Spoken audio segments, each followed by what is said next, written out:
Hello out there, my name is Pauline Machengo, also known as P. Haley Tash.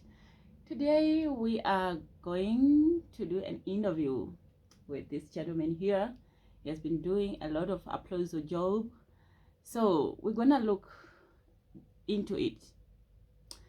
So can you introduce yourself?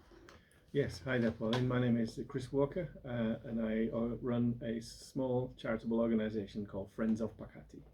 Friends of Pakati. Yes. Can you briefly tell us about the Friends of Pakati thing? Yes, it came about from a visit to Zimbabwe in 2018, where I decided to return to see the school where I worked 30 years previously, which is called Pakati Secondary School, and it's in the Murewa area. So I went to the school, I spoke to the headmaster, and we talked about development issues and things. And he came up with the idea that what the school most needed was some computers. So that started the idea of doing something to help the schools when I returned to England. Oh, so it wasn't your first time? No, not by a long way. No, I first went out to Zimbabwe in 1989. Okay, so how are you actually connected to the school? Like, how did you end up visiting the school?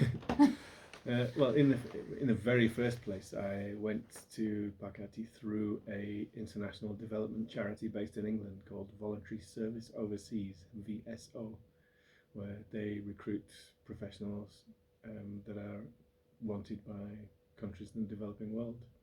And the head of the school at the time had approached VSO. They needed a maths teacher, so they matched me to the school, and I ended up in January 1989 being a maths teacher at Pakati Secondary School, and that was my first teaching job. Oh, okay. So how was your first experience? I mean, Pakati is in remote rural areas, like, and you were coming from UK, right? Yes, that's right. Yeah. So how was your first experience? It's so remote. It it was really interesting because when you do something like this, coming from whether it's coming from UK to here or going from here to the UK, you're going somewhere you know is going to be different. Mm-hmm. So you expect it to be different, and it is. It's very different to anything I'd done before. But that's also what makes it slightly terrifying. So going out of Harare up the tar road and then down a dirt road and off a dirt road and then off another dirt road to the school, it felt like it was a long way from anywhere. And then they VSO people, they leave you with some equipment and then they drive off and you have to deal with everything that you've put yourself into. So yeah, it's a bit terrifying, but because I'd done that, it was my fault. I put myself there. I had to sort of live with it, and I'm glad I did. Okay. So how long does it take you to adapt to the environment and the kids, or even your workmates? I mean, obviously, it takes quite a while to do something like that because there's so many things to adjust to. There's all the sights, the sounds, the smells, the tastes that you're not used to. Yeah, the accent of how I speak English must have been difficult for the students in the same way as it was for me to start to understand how they spoke English, because there's always a difference, and they have an accent which is quite strong. But we kind of got used to each other, and the way I often describe it is that when I first got to the school, I couldn't wait to get back to Harare. But by the end of the first term, when I was in Harare, I couldn't wait to get back to the school. All right. So, what subject were you teaching? Everybody's favorite, maths. Maths. Yes. Wow.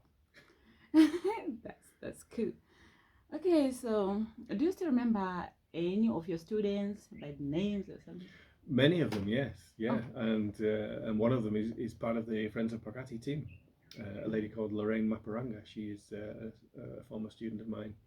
We met back up again through social media when she found out about Friends of Pakati.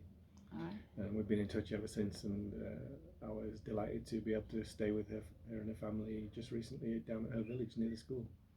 We actually took the opportunity to walk to school one of the days just to see what it felt like walking to school.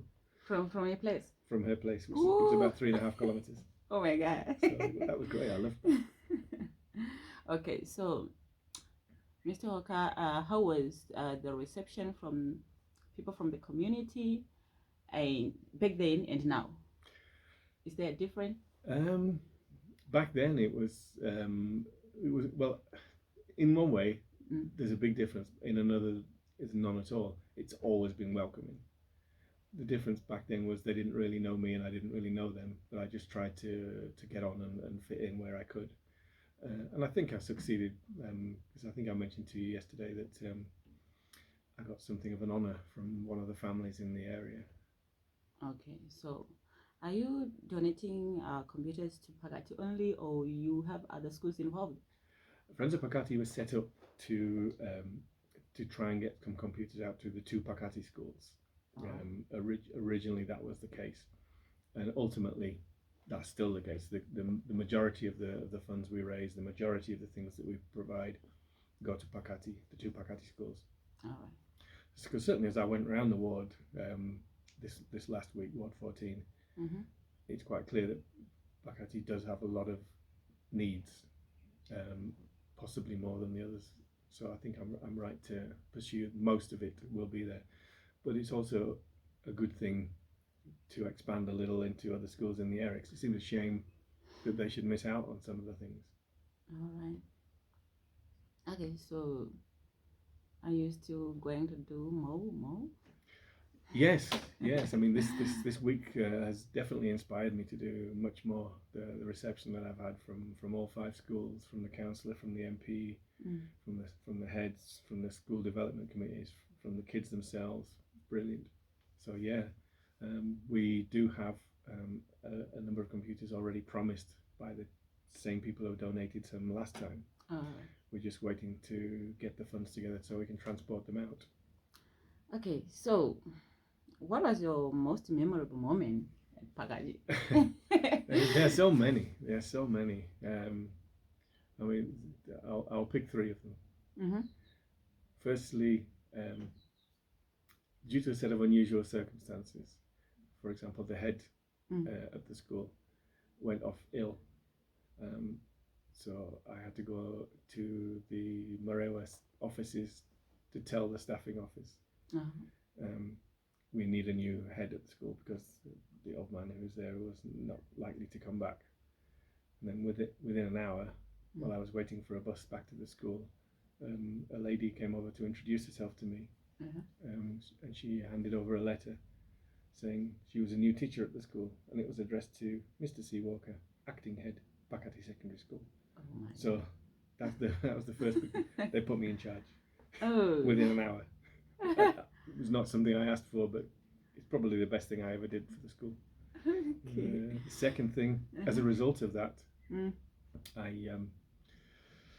I was at the school bus stop one day, just a couple of weeks later. We'd done all the prefects and head boy, head girl thing, and a woman from the village by the bus stop there called the Njenje family. Yeah. She came over to me and said, you are the head of our school, aren't you? So I said, yes. You made our boy Peter and our girl Irene head boy and head girl, didn't you? I said, yes, I did, yeah.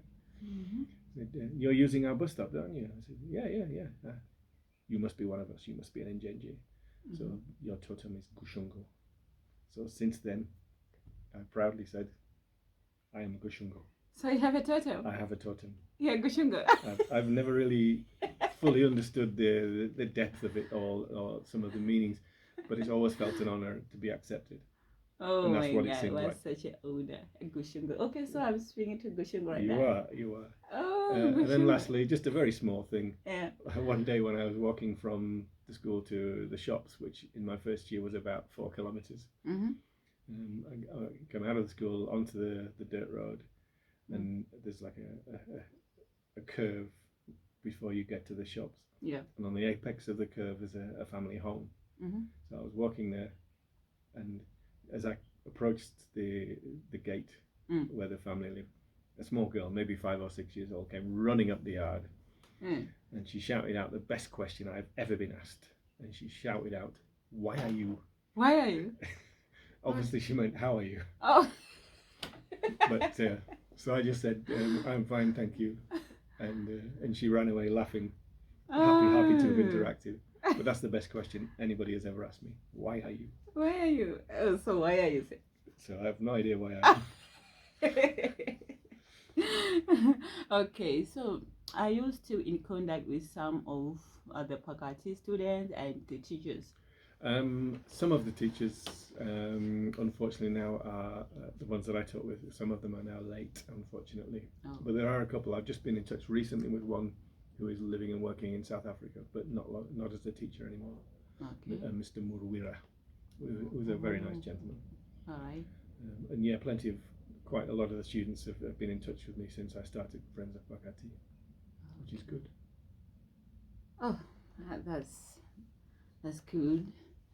Thank you so much for your time, Mr. Walker. We are looking forward to many of your applausive job. Thank you so much. Thank you so much. You have set a good example. You know, I myself, I led at the school. I did my primary level there, and I am so excited about what you are doing right now.